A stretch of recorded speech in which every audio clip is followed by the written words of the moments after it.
do you remember when the Affordable Care Act was being debated and there was all the talk about rationing and the crocodile tears that were being shed about the prospect of the rationing we would have if the Affordable Care Act were adopted or some version of it? Well, of course, we had rationing at the time, and we have way worse rationing now. Those tears aren't being shed anymore, at least those same people aren't crying about the rationing that exists in the system. So they never meant it along the way. But they were right that the idea of rationing health care is a moral offense and an outrage in the richest country in the world. So we do have rationing right now, and we should be outraged about it. They should be outraged about it, but we have to be outraged about it. We don't. If we were a poor country, it might be a choice. We might say we're resource constrained, we got to do the best we can do. But we're not in a super poor country. We're in the richest country in the world. And we have a better way available to us. So how is care being rationed right now? We've heard both the anecdotes and some of the data and analysis about it. Just to sort of review this, because I think in a lot of ways, it's the defining feature of the system we live in right now. So even with the expansion of coverage under the Affordable Care Act, we still have about 13% of the population who don't have insurance. As Michael says, when it all works out, shakes out, it's still going to be 30 million people who are uncovered. So we know what it means not to have insurance. If you don't have insurance, you don't go to the doctor, you don't go to the clinic, you don't get the care you need. Tens of thousands of people die as a result every single year. Hundreds of thousands suffer, maybe many more, needlessly. That's one form of the rationing that goes on. But here's rationing if you have insurance too. They tell you you can't get the care you need. The insurers tell you you can't get the coverage, to get the treatment the doctor says you need. But even more profoundly, I think Michael was saying, all the co-pays, all the deductibles, all of the overlays of the cost-sharing schemes, those keep people from getting care by design. That's the intent of it. And you know what? It works. It works big. A quarter of the population says they don't go to the doctor at least one time a year for some condition that they think needs treatment because of financial reasons. More than a third of the population says that there's some access problem they face every year as a result of cost. Almost 1 in 5 Americans don't fill a prescription because it costs too much. They have coverage, but some way or another they're paying for it, and they can't afford it. So we have rationing right now. We have rationing because the system is so stupid, right? Partly it's just evil and profit, but it's also stupid. We do dumb things. Now we do dumb things because they're designed too. They're designed by the powerful interests. So even in the best system we have, Medicare, as we see here, being eroded and privatized and eviscerated, right? Medicare Part D can't negotiate for drug pricing. We run the system through private insurers, and we prohibit the system from negotiating for drug prices. So we just did a study. Medicare pays 198% of the median price that other rich countries pay for brand name drugs.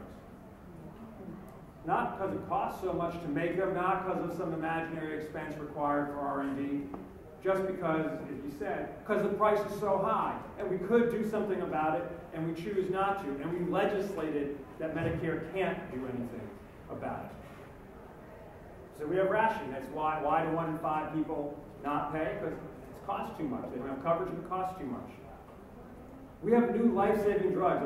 Most drugs, turns out aren't that good. Most new drugs really aren't that good. They don't do that much. But sometimes they really do. We have new life-saving drugs that are coming on the market now for hepatitis C. There's at least 3 million people, maybe more like 5 million people, and you're not, you might know, in the country of hepatitis C. It's still early days, but it seems like all of them should probably get these drug treatments, probably get it right away. Well, the companies Gilead and AbbVie and Merck, when they come on the market, want to charge the sticker price is $84,000 for a 7-week course of treatment. $1,000 literally, $1,000 a pill. That $84,000 or $94,000 for the combination therapies that are better. You know what it costs to make that? To actually make it? $200. Not $200 a pill for the $1,000 pill, $200 for the $84,000 worth of pills. So we can choose to live in that system. We can give them monopolies and say, yeah, you have a monopoly, you get to hijack us, or we could say, no, like, we're going to at least negotiate with you over the price. You don't just get to tell us. We don't want to give you $300 or $500 billion in profit to keep people alive.